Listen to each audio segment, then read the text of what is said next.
ಚಿನ್ನಸ್ವಾಮಿ ಕ್ರೀಡಾಂಗಣದ ಬಳಿ ಅವಘಡ ಸಂಭವಿಸಿದ ಬೆನ್ನಲ್ಲೇ ಕರ್ನಾಟಕ ಸರ್ಕಾರ ಮಹತ್ವದ ಹೆಜ್ಜೆ ಇಡ್ತಾ ಇದೆ.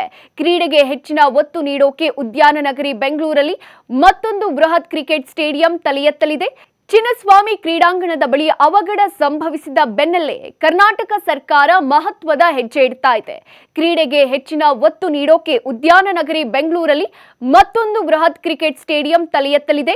ಚಿನ್ನಸ್ವಾಮಿ ಕ್ರೀಡಾಂಗಣದ ಬಳಿ ಅವಘಡ ಸಂಭವಿಸಿದ ಬೆನ್ನಲ್ಲೇ ಕರ್ನಾಟಕ ಸರ್ಕಾರ ಈ ಮಹತ್ವದ ಹೆಜ್ಜೆಯನ್ನ ಇಡ್ತಾ ಇದೆ. ಬೆಂಗಳೂರಿನ ಸೂರ್ಯನಗರದಲ್ಲಿ ಈ ನೂತನ ಅಂತಾರಾಷ್ಟ್ರೀಯ ಸ್ಟೇಡಿಯಂ ನಿರ್ಮಾಣವಾಗಲಿದೆ. ಡಿಪಿಆರ್ ಕೂಡ ರೆಡಿಯಾಗಿದ್ದು 75 ಎಕರೆ ಪ್ರದೇಶದಲ್ಲಿ ತಲೆ ಎತ್ತಲಿರುವ ಈ ಸ್ಟೇಡಿಯಂಗೆ ಸುಮಾರು 2,350 ಕೋಟಿ ರೂಪಾಯಿ ಯೋಜನೆಗೆ ಸರ್ಕಾರ ಅಧಿಕೃತ ಅನುಮೋದನೆ ನೀಡಿದೆ.